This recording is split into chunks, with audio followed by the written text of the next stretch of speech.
My beloved, it is 7:30 again Monday, and obviously Facebook is working, so I'm excited. Are you the bird or are you the worm? It's interesting to me the old adage, the early bird gets the worm.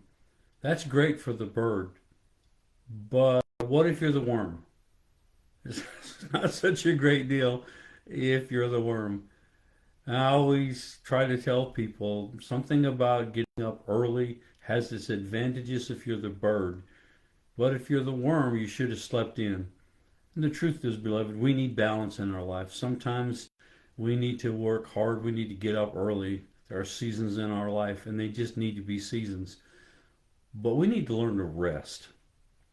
We need to learn to back up from our works and realize God can run the universe without us.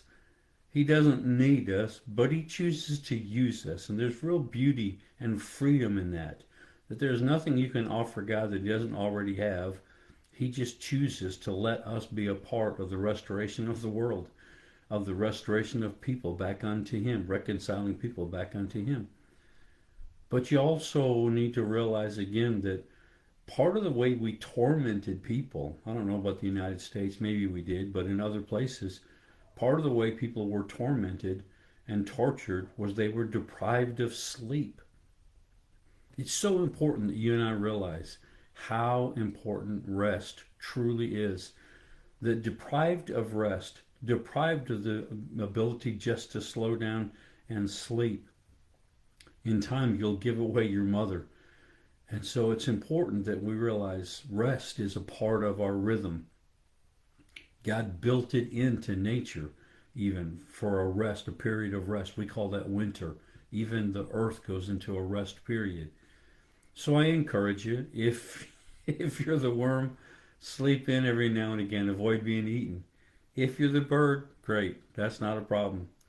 But I will say again, there's a idea here that are you the victim or are you the victor? If you're the bird, obviously, you're the victorious one. If you're the worm, you're the victim and you're the one being eaten.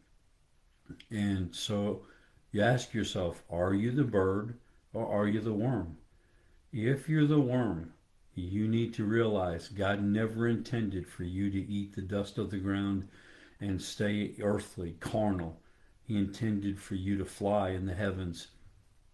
And so, for those of you that have stuck it out this far, let me just share again that as the bird, you fly and you soar in the skies, in the heavens. You're a heavenly. If you're the worm, you're of the earth, you're carnal. And if you're carnal, you're going to be eaten alive by your own carnality. So I encourage you today to take an assessment of your life and ask yourself, are you the bird or are you the worm?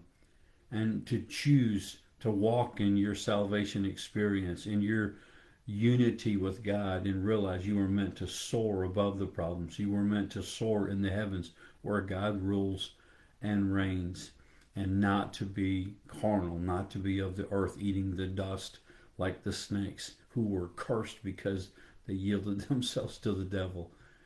Today be the bird. Go conquer your world. Go be the victorious one. Go be the one who knows. I read the back of the book and I win. If you realize you win, you look at life differently. If you realize you cannot lose, even if they take your life, you win. For me to live is Christ, to die is gain, as Paul put it. That's a really nice way of saying that when we choose salvation and God's will for our life, we win no matter what. And the victorious winners of a game are always louder than the losers. And so we need to shout out loud today. There's an old commercial, just shout it out. The stains of life need to be shouted out, and it was a detergent. Well, there are some things in your life today you just need to shout it out. You need to rejoice in God's goodness to you that He made you a bird. He made you to soar above. He made you victorious. Jesus Christ causes us to triumph in all things. So no matter what you're facing today, be the bird.